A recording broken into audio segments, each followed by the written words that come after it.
people need to be reminded again and again. And one of the things which I heard during the Mahasamadhi and thereafter several times, and I'll come back to that later on, is that there is a vacuum. There is a vacuum. There is a vacuum. Ardent devotees who have been with Swami, who have had the benefit of having been with the physical form for years and years and years, even today, after almost 7 years, are not able to accept it. And they probably will never be able to accept it. To be fair, people have been very, very close. It's probably in a lifetime we will not be able to accept it. That's a different story. But when I hear this thing, vacuum, when I hear this, something tells me it's not right. Because after all, Swami had told us. He had told us not once, he has told us a million times, don't get attached too much to this form. That's the first thing. The second thing that Swami has told us is, I am not this form. And if you think I'm just this one little form, then you're underestimating me. You don't even know my glory. You don't know who I am. You just think I'm this one little form of Sathya Sai Baba which has come. It's only a manifestation of who Baba is, of who the Lord is. He has many such manifestations. And therefore, there is no vacuum at all. What happened to all the years in history before Swami came? Swami was there in some other form. Similarly, all the millennia that are to follow, also Swami will be there. During that short period of about 85 years that he came here, it doesn't mean that's the only time that the Lord walked the earth. The Lord will be there before, Lord is there after. But what is of relevance to us is that we are the chosen few. We are the chosen few. Many avatars have come to this world, whether it's Rama or Krishna or any other form, or Shirdi Baba or any other form that you can talk about. Many avatars have come to this world. But in no other avatar's time, while they were alive, while they were in the physical form, did they have millions and millions of devotees worshipping them as God. I think in human history, this is the first time and the only time that this has happened, that when an avatar walked the earth, people actually accepted him as God. You tell me if there's any other. Maybe I'm missing something. But to my knowledge, there is not. Okay?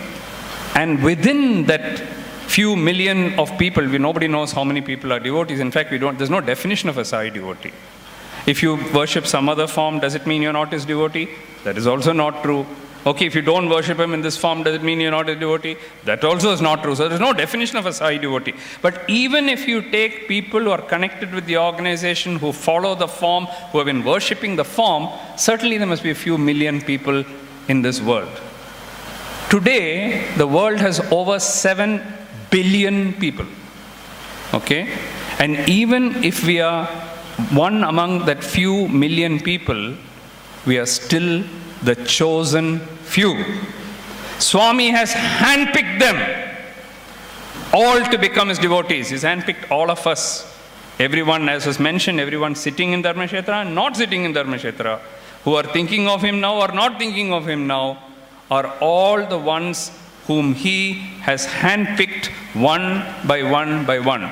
And but for his sankalpa, we'll neither be his devotees, nor will we be here today to enjoy his bliss. So that is the greatest blessing which the Lord has given us, for which we cannot even repay it in any form. How can we ever repay to the Lord for picking us as his chosen few? But that also, and I'll come back to that later on, that also places a huge responsibility on us. Because then, by being his chosen few, we are also his ambassadors in his way. And therefore, unless his ambassadors perform now, and the next 10 to 20 years are extremely important, if we, the chosen ones, the ones whom he has chosen, if we don't do what we are supposed to do, I think we have let down the very Lord who chose us. And therefore, there's a great responsibility put on us. And I'll come back to that a little later. People ask me, devotees, non-devotees, sometimes new devotees, they ask some questions.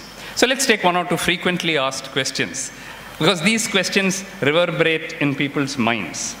And you'll say, oh, I also thought of the same thing. Whenever we ask something, sometimes people are shy to ask, but when you say it out, yeah, I had the same doubt, So one of the things which people ask is, one of the people tell me is, I'm shy to say that I'm Swami's devotee. Okay, it has happened to me as well. I would be coming from Chennai to Puttaparthi, even when Swami was there. And if somebody asks me in the airport, where are you going? I'll say, I'm going to Bangalore. I won't say I'm going to Puttaparthi. What will that fellow think if I tell him that I'm going to Puttaparthi? Okay? Will I go down in his opinion, in his esteem, if I tell him I'm going to Puttaparthi? It took me many years, in fact, to tell people proudly, putting my head up and say, I am going to Puttaparthi. That was once when I read in one of Swami's speeches, where Swami directly says, never be shy to say that you are my devotee. And if somebody asks you, where is God? Tell them with full confidence that God is in Puttaparthi. Okay? Now, even to an ardent devotee, it's not easy to say that. But people may not believe in Bhagavan, number one. They may not even be of the same faith. They may belong to a different religion. They may belong to everyone. But are the other people shy to tell you? I'm going to, Israel. I'm going to Bethlehem. I'm going to see the Pope. I'm going to see this. They tell you proudly, no? They tell you they're going to Mecca and Medina, no? So why can't we say that we're going to Puttaparthi? Why should we feel shy? If we feel shy, that means we still have our faith to be developed more and more. So that's the first thing that I want to tell you. Never, ever be shy to say that you're a devotee of Bhagavan. Be proud of it, because He has brought you to Him. We didn't go there. Without a sankalpa, it would never have happened. And once He has chosen you, given you such, whether you hold a position in the organization or not is immaterial. A position in an organization is nothing. Much, much more important is to be connected to Him as a humble devotee.